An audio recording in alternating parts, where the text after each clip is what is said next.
All right. We got to follow up to to yesterday's stream. If you didn't catch yesterday's stream, one of the biggest stories was that Nvidia released a new GPU upgrade called DLSS. It's a software upgrade for the GPU, where basically it uses AI to enhance the visuals of video games. And like everybody and their mama wanted me to really talk about this story because it was going viral because of how terrible it looks.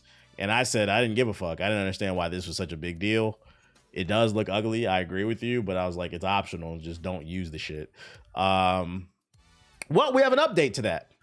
The CEO has responded to all your negative feedback, and he said, first of all, you're wrong.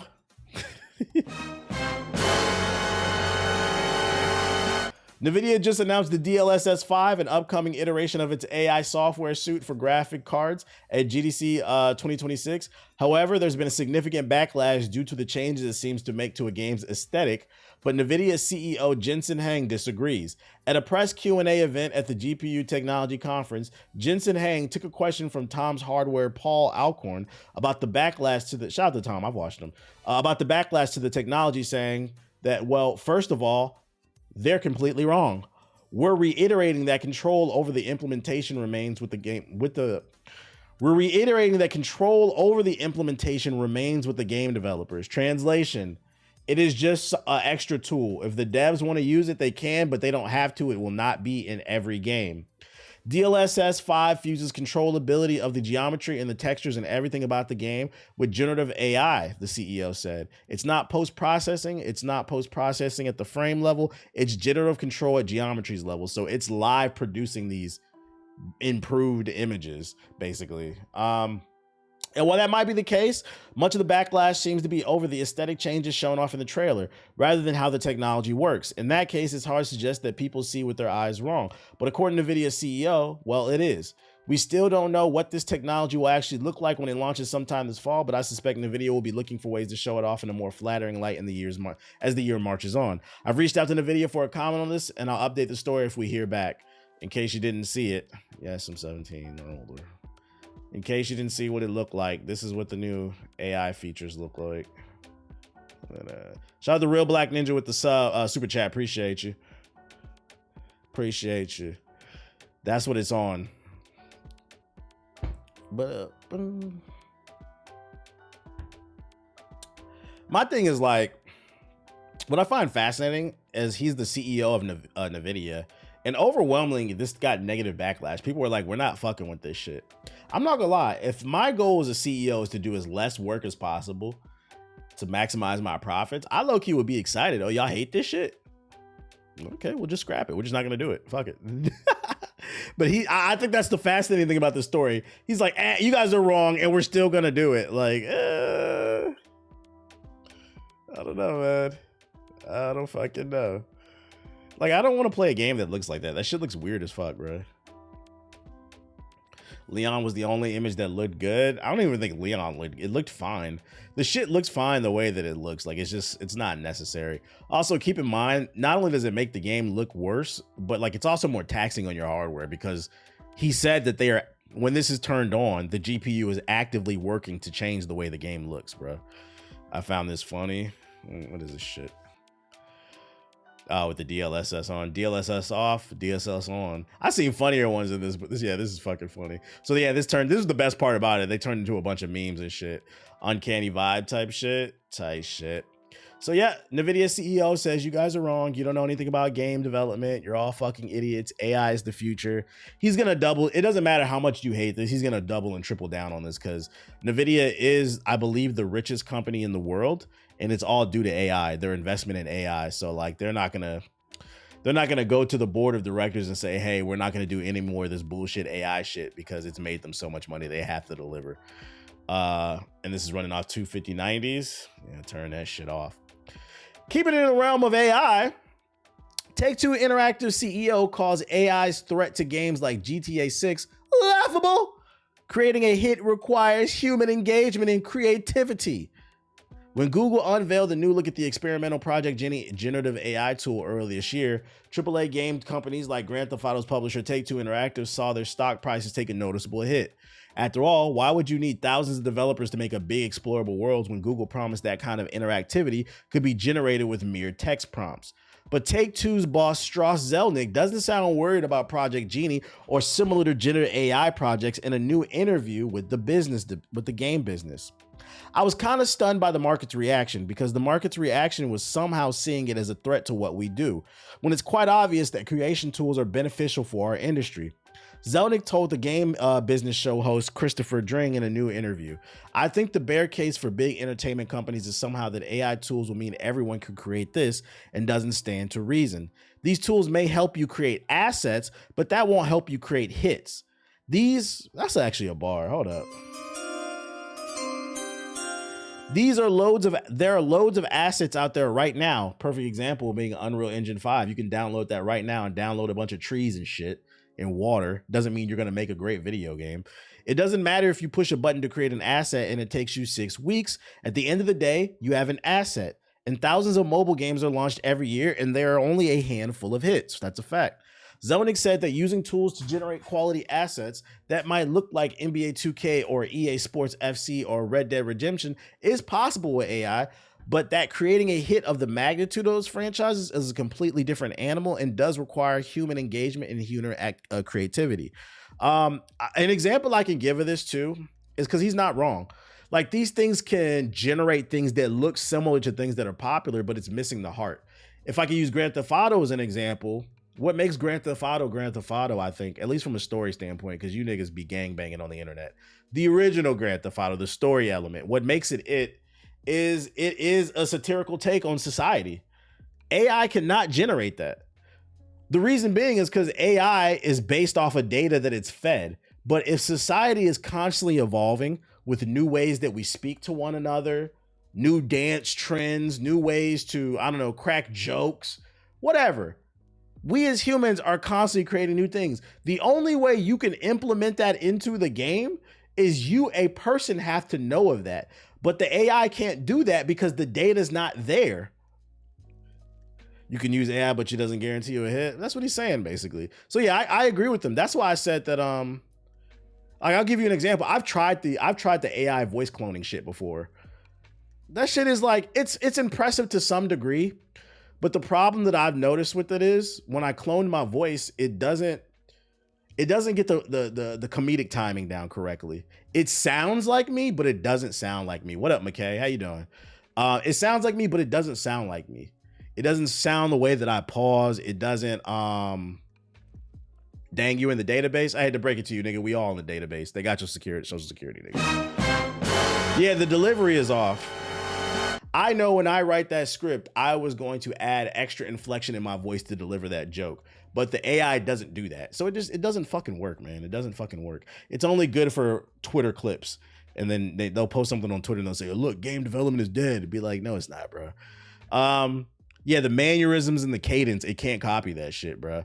And part of it, the reason is why we're constantly evolving as people. In other words, Zelnick said generative AI does not level the playing field, even the littlest bit. Between prompt writers and seasoned game developers, there's already plenty of technology that allows people to create video games, as proven by the thousands released every year. But the hits generally come from large entertainment companies and occasionally the breakout indie developer. That is a fact.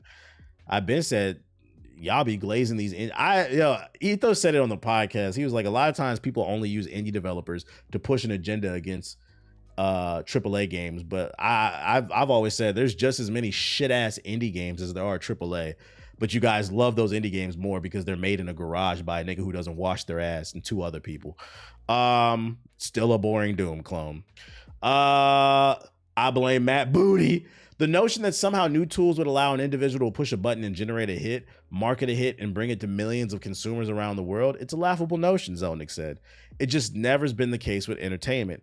To further his point, Zelnick, who notes that he is pro-technology and talks of AI's ability to boost efficiency and to handle mundane office tasks, talked about AI-generated music. Right now, there are programs that allow you to put out a prompt and get a professionally recorded song spit back at you. He said, it sounds like a song, but I defy you to listen to it more than once.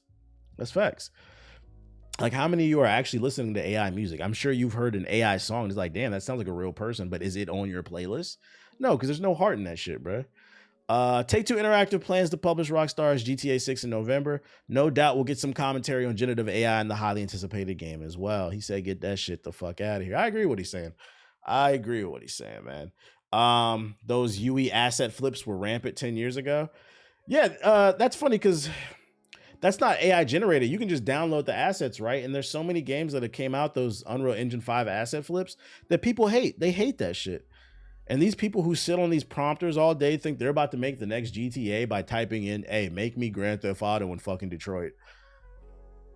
It's too complex of a task right now. It's too complex of a task. Seeing is believing for me. Other news, I fell for a Michael Jackson AI song. Low key, I thought I missed out on a classic until I heard the beat. Other news, Crimson Desert is going to be a big deal on Steam. The early numbers suggest. As reported by Alinea, Crimson Desert has sold approximately 400,000 pre-launch copies on Steam, which at $70 per game would come close to $20 million of revenue in just 3 days before the release. Keep in mind, that's just the PC numbers. We don't know what it is on console. And also, these are pre-launch numbers. So I'm going to go ahead and say I think this is going to crack 1 million easy. Way more than that. We're almost at 500,000 before the game even came out. It's easy going to crack over 1 million within probably a week. Well, it depends. It depends. If it gets good reviews.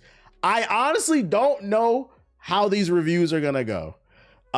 If it gets glowing reviews across the board, it'll crack millions easy. If it gets mixed reviews, some people love it, some people don't, then I don't know.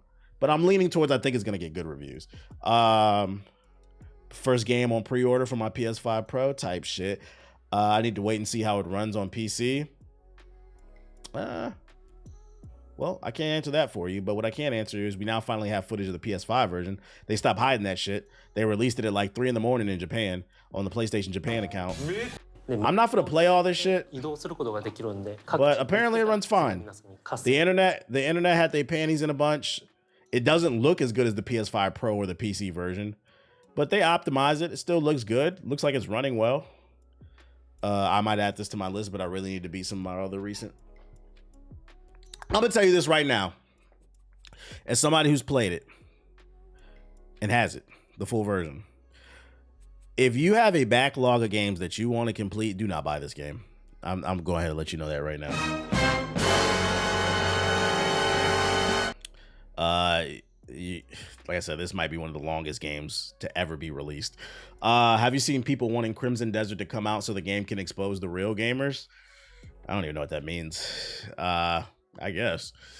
Did you notice the latest PSSR update for the PS5 Pro? Is the Pro worth it now?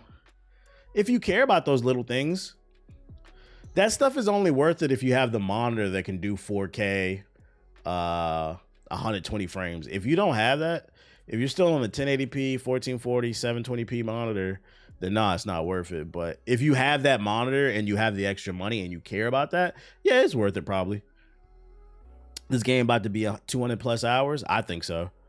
For the review, they said don't drop your review unless you get 60 to 80 hours on it at least. I said, oh, this is a 200-hour game. Oh my lord. Elder Scrolls 6 this year. What's going on? Hey, YouTube, what's going on today, man? Y'all okay? Y'all okay? What's going on, man?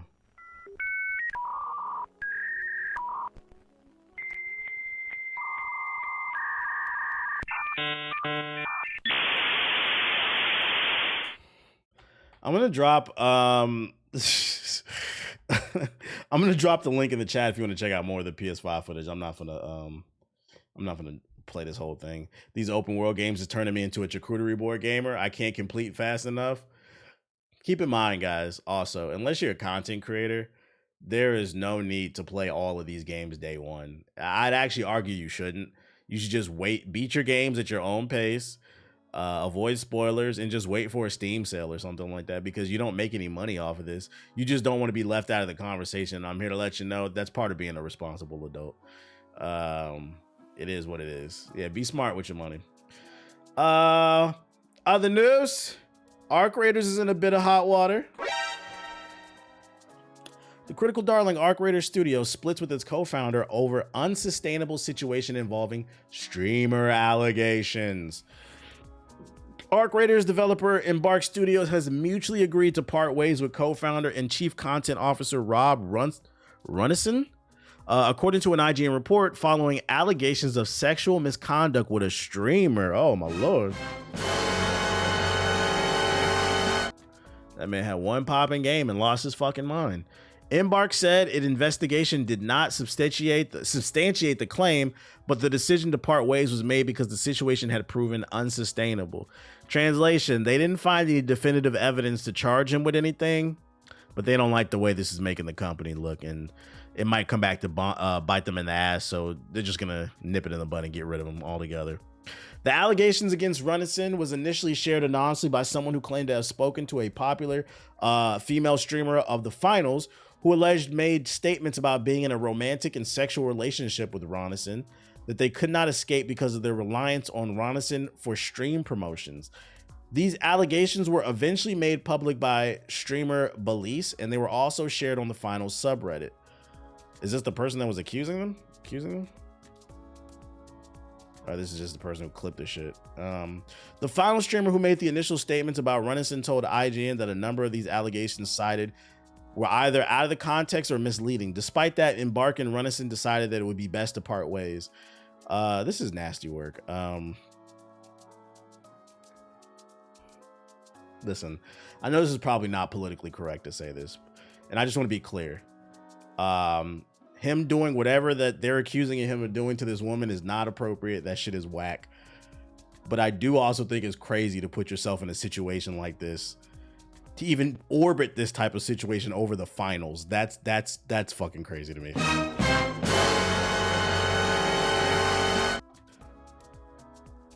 You felt stuck in the relationship because you needed promotion for your stream over the finals? Okay. Our leadership team was recently made aware of allegations against an Embark employee.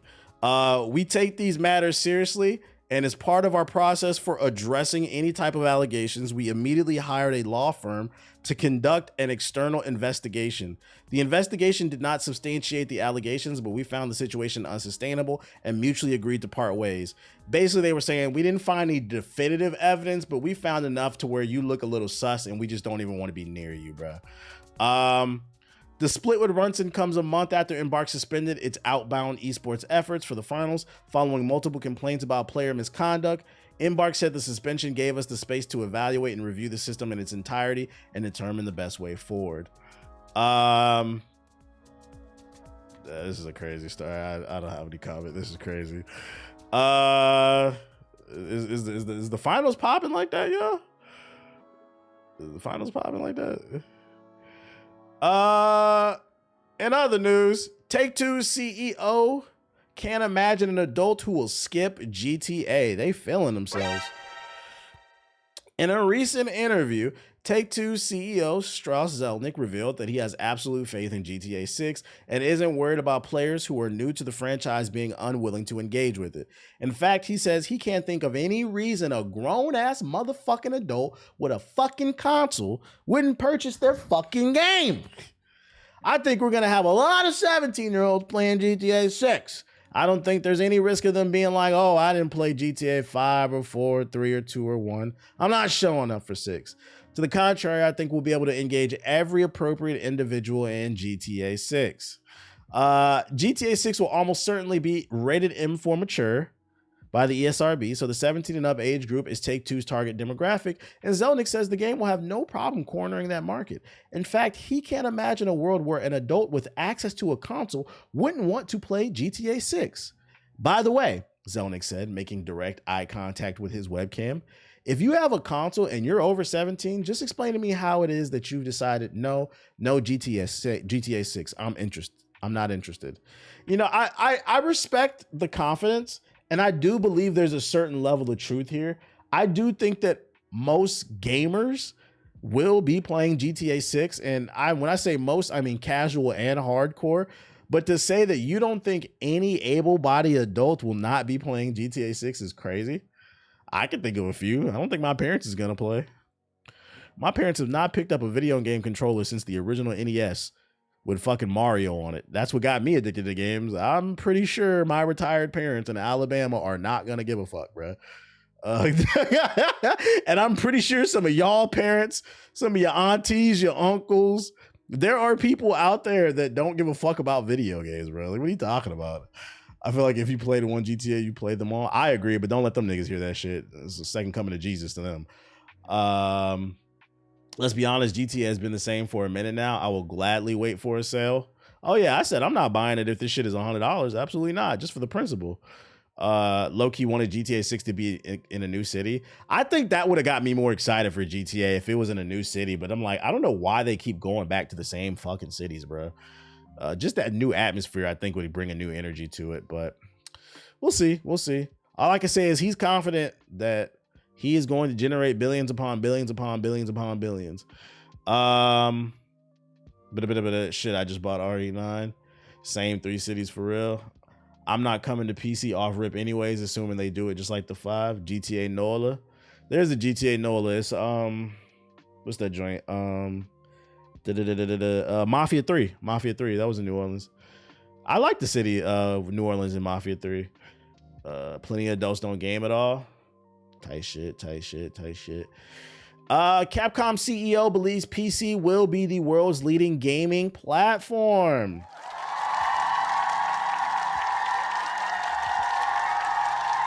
He said, if you have a console, my stance still stands.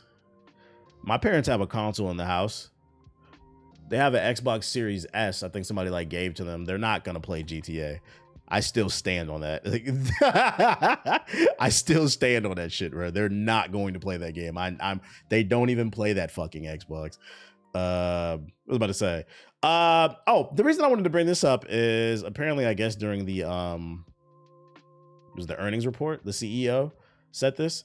I believe that PC will further establish itself as the world's leading gaming platform, which will serve to increase the value of the PC market. As I mentioned above, the group has been working on the PC platform from an early stage, but in addition to that, we will work to gain a deeper understanding of the characteristics and trends of the PC market and PC users and bolster our game development and sales strategies with that in mind. And I have no reason to call him a liar. I think he's telling the truth because they did that with Pragmata. The Pragmata demo came out a month early on PC before the PS5. And that was because I think they're really focused on trying to optimize their games for PC because they sell well. The reason I wanted to bring this article up though in the first place is to push my agenda and remind everybody don't fall for the propaganda, because Sony is putting out propaganda that they are removing their exclusives off of PC because the sales weren't great. Even though last year they said the sales were great. The last 2 years, they said the sales are so good, we're going to start releasing games on PC even faster. Then Xbox came out and said, you'll be able to play PC games on our platform, meaning you'll also be able to play PlayStation games. They said, oh, no. The sales have been very bad. They've been very bad. Well, why is Capcom corroborating what you were really originally saying? PC gamers buy games. When you look at the top selling games on PC in comparison to the console, it is a very different list. Let me see. See if we can find it. Best selling games on PC 2025. Best selling video games in 2025. Is this gonna actually? Is this the proper sales? This is just the best. Top sellers. Here we go. Top sellers of 2025 on PC: Battlefield, Counter-Strike, Monster Hunter, Rivals, Repo, Kingdom Come, Schedule, Apex, Dota, COD, Arc Raiders, PUBG Battlegrounds. Then you got Helldivers, Expedition Oblivion. There's a good mix here. People who play on PC tend to buy different types of games. You boot up that PS5 and that Xbox list is going to be the same shit, bro. Call of Duty, Fortnite, what was it? Roblox, Minecraft, I think Apex or some shit like that one year. So like, I just brought up this article of Capcom talking about their sales to remind you guys, don't fall for the fucking propaganda. Don't fall. Yeah, 2K, NFL. Don't fall for the propaganda. PC gamers buy games. They may not always buy them when it first comes out because usually niggas will wait for a sale. They're a little bit more socially or fiscally responsible. But that shit that Sony is trying to pull is some bullshit, bruh. I'm a console player and they're embarrassing me. There's no reason to be embarrassed because I mean you enjoy what you enjoy. It don't got nothing to do with you. I'm browsing Steam right now. He said, I'm ready to spend some shit right now, nigga. That shit is fucking funny, man. Marvel Rivals news. We got new Gooner update. Black Cat and whatever the fox, Silver Fox, whatever the fuck her name is. They're coming. First trailer dropped. The internet was going crazy because ass and titties everywhere. That's all y'all niggas care about, man. Let's check it out. Yeah, 2 new Gooner characters.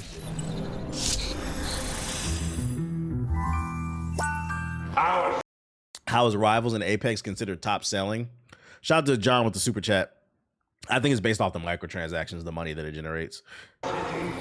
Is under siege, and these vigilantes threaten us all. They got straight to it, bro. Look at that. The first frame, not that one, just ass everywhere, bro. These niggas nasty. The Marvel Rivals devs might be the nastiest niggas in the fucking industry, dude. This shit is fucking funny, bro. BBL allegations. That's her superpower. As your mayor, I will end this game of cat and mouse.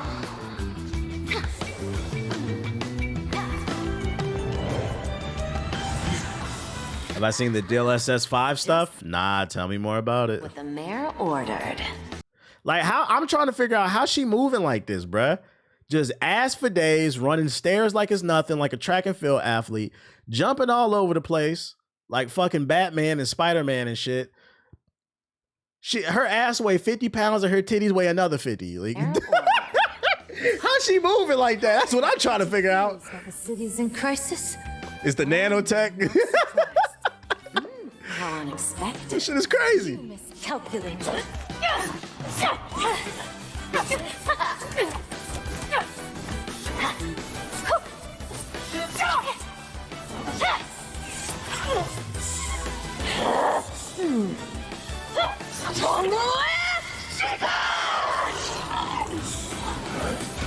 a cool animation, at least. Don't cross my path!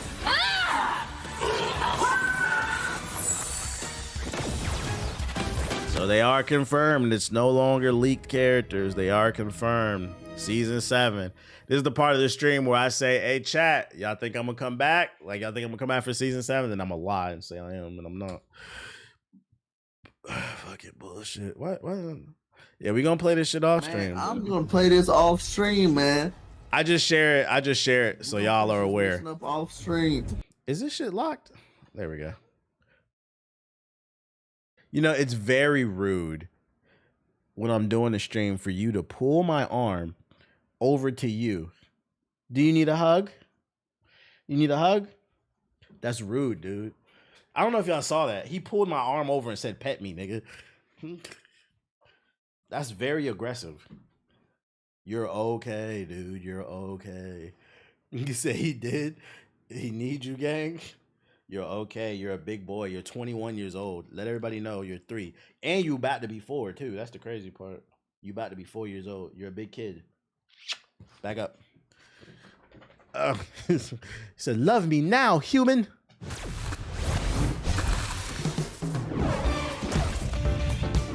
The White Fox trailer. The hunt begins.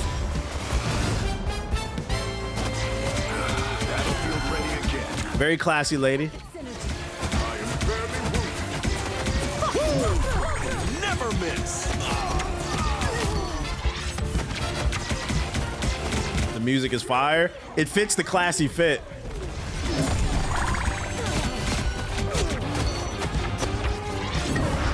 Showing the furries love.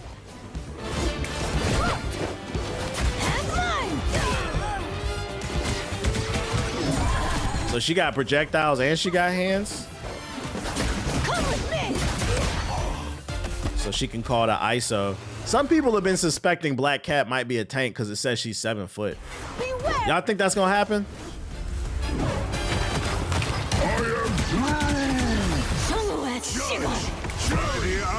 I hope so. Shit's hot, man. Shit's hot. I would have thought she would have been a DPS.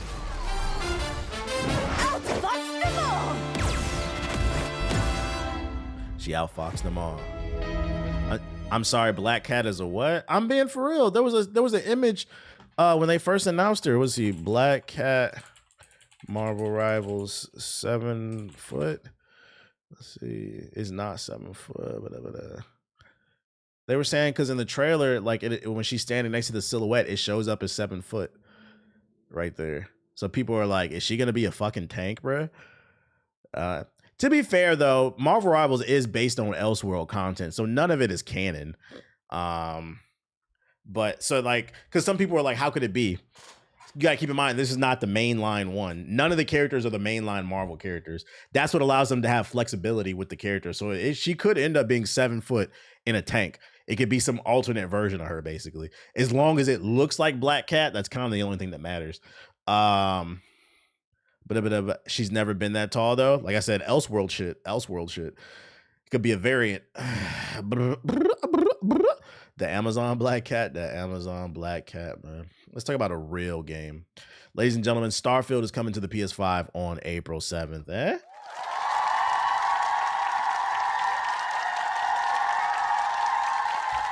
Who's excited? April 7th. Boot up your PS5, y'all. It's coming. I'm good off this. I'm just joking. Did you peep this fun 2D? What is this 2D game? This better not be some Full Sail University shit. What is this? Let's see. This indie dev is making the game where you literally play as ancient Egyptian wall art.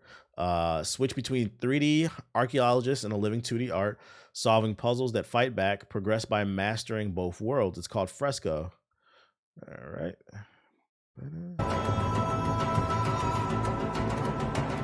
The characters better be black. I better not see Jake Gyllenhaal as a fucking Egyptian. Oh, that's pretty creative. I gotta see more gameplay, but that concept, that's pretty cool.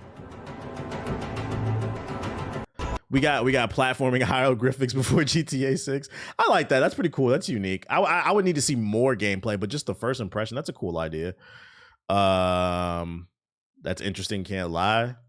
Tight. That's pretty cool. But yeah, Starfield on the PS5. Let's talk about that. April 7th. Come on, show us some love, man. All right, I'll move on. Nobody seems to care. Todd. What do you want me to do, man? What do you want me to do? Spider-Man brand new day trailer date confirmed, with Spider-Man fans dropping first looks. Somebody in the chat asked me if I had seen this. I was like, I don't know what else there is to talk about. It's just... Rebirth.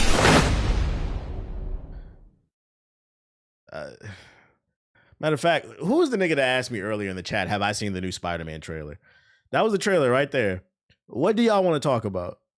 What is there to break down? Can anybody let me know? Did I miss something? Was the Sinister Six in the background or something? Was Black Cat there or something? Did I miss something? I'll play it for you again. I'll play it for you since you blinked and missed it, bro. I'm my bad, man. Rebirth.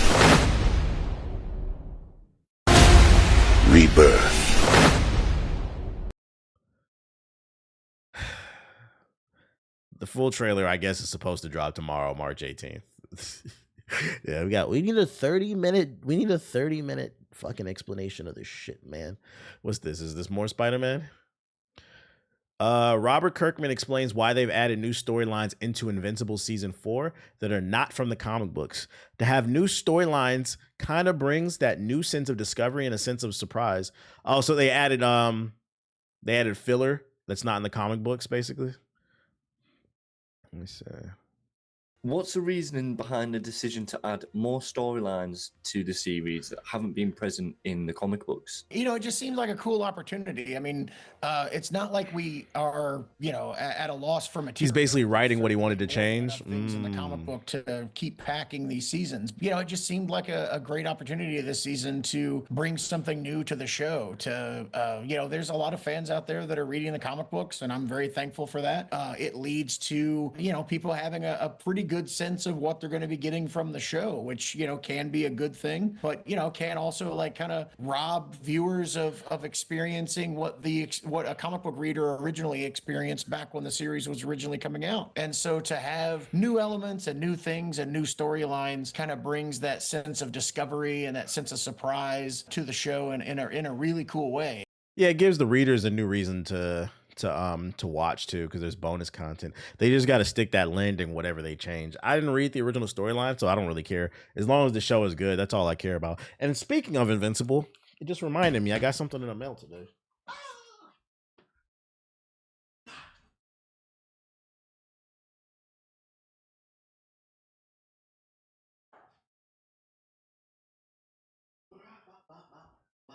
I got this. Are you serious? Yeah, you know, don't do that. Don't do that. I got this in the mail today. I was like, what the fuck?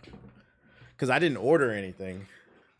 Right? I was like, what the fuck is this shit, bruh? I did not order anything from Lids. I was like, what the fuck is it, 2008? So then I cracked it open and I was like, what the fuck? I forgot I was supposed to get this shit. I guess Lids and Invincible, they did, I guess, some type of custom collab. Invincible is landing at Lids for the first time ever, and you're getting early access, custom patches, and embroidery launch exclusively at select Lids stores on March 13th. Let's take a look at this shit, bro. Said, am I valid? Am I valid? Invincible edition. I hope this is not a tacky comic book hat. This is very much a dad hat. I'm not gonna lie. I probably would not wear this, but you know. So I guess we're gonna do the rest of the stream like this, man.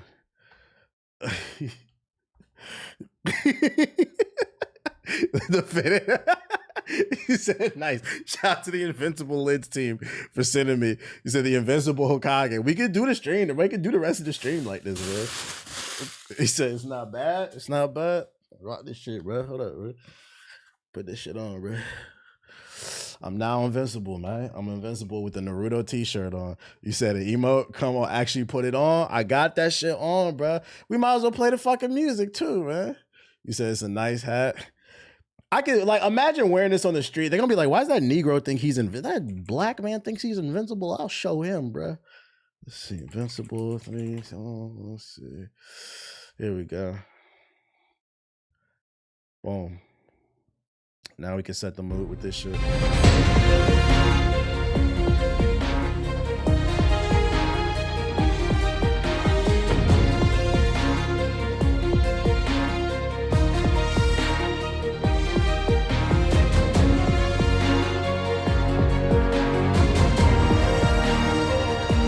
Thrag is coming.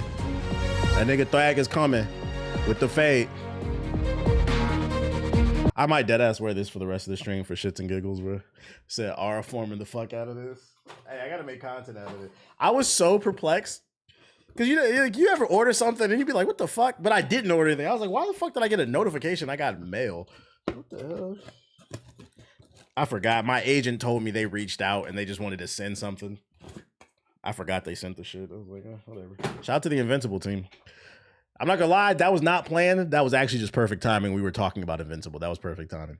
I was like, yeah, fuck it. Let me pull it out. Thumbnail poses with the dad hat. Tight shit, tight shit. Let's see where we're going. Do you know the motion, man? PlayStation Portal's new update will make all the games look a lot better. Sony's PlayStation Portal continues to see strong support from the PS5 manufacturer, with today's latest update introducing options that would let you choose better visuals for both local, remote, and cloud play. You like the show? I love the show. As part of an update, and I'm looking forward to the game, as part of the update that is rolling out to the PlayStation Portal users today, Sony is introducing a new streaming quality toggle. This new 1080p high quality mode increases the overall bitrate for both local PS5 remote play sessions and cloud streams. 1080p is coming to the Portal. Woo. Woo. Woo. Matter of fact, I remember it now. When they first reached out to my agent, the people at Amazon, I got excited because I was hoping that it was going to be about the video game, because my agent was like, yeah, some people from Invincible reached out. They wanted to work with you. They want your info. And I was like, oh, it's got to be about Invincible Versus. No, it's just about the show. I forgot the show was coming back too. It's just a hat. But free is free. We'll take it.